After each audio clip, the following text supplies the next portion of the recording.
மே 1 நம்ம எல்லாருக்குமே தெரியும்.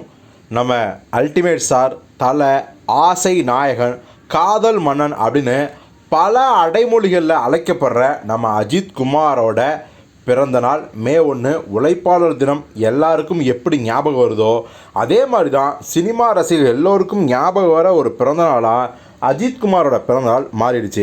அதாவது இப்போ தான் அஜித்குமார் அவர்கள் பார்த்தீங்கன்னா ஒரு பக்கம் விடாமுயற்சி படத்தோட ஷூட்டிங்கை வந்து சீக்கிரம் முடிக்கணும் அப்படிங்கிற முனைப்பில் இருக்கார். இன்னொரு பக்கம் குட் பேட் அக்லி அந்த படத்தோட ஷூட்டிங்கை ஆரம்பிக்கிறதுலையும் ரொம்ப மும்முரமாக இருக்கார்.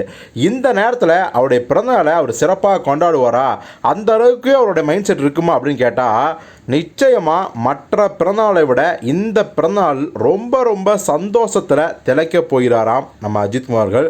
ஏன்னா அஜித்துக்கு எத்தனையோ நண்பர்கள், உறவினர்கள் எல்லாருமே வந்து மறக்க முடியாத கிஃப்ட் கொடுத்தாலும் கூட அவருடைய மனைவியான நடிகை ஷாலினி கொடுத்த கிஃப்ட்டு தான் அவரால் எப்பவுமே மறக்காத ஒரு விஷயமா இருக்காம்.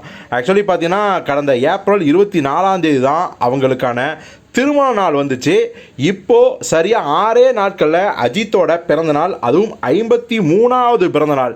ஸோ இதை பயங்கர கோலாகலமாக கொண்டாடியிருக்காங்க ஷாலினி அவர்கள். அதோடு இல்லாமல் பார்த்தீங்கன்னா அஜித்துக்கு ஒரு பைக்கை ஒன்று ப்ரெசன்ட் பண்ணியிருக்காங்க. Ducati bike. இதோட விலை வந்து பார்த்தீங்கன்னா 30 லட்சமா. ஸோ 20 வருடமாக இந்த பைக் நிறுவனம் வந்து பார்த்திங்கன்னா பயங்கர புகழ் பெற்றிருக்குது. சென்னைக்கு இப்போ தான் அது வந்து புதுசு. ஸோ இந்த பைக்கை அஜித்துக்கு கிஃப்ட் கொடுத்து அஜித்தை ரொம்பவே பார்த்திங்கன்னா சர்ப்ரைஸ் பண்ணிட்டாங்களாம். ஸோ இந்த பைக்கோட எடை மட்டும் 193 கிலோ அப்படிங்கிறாங்க.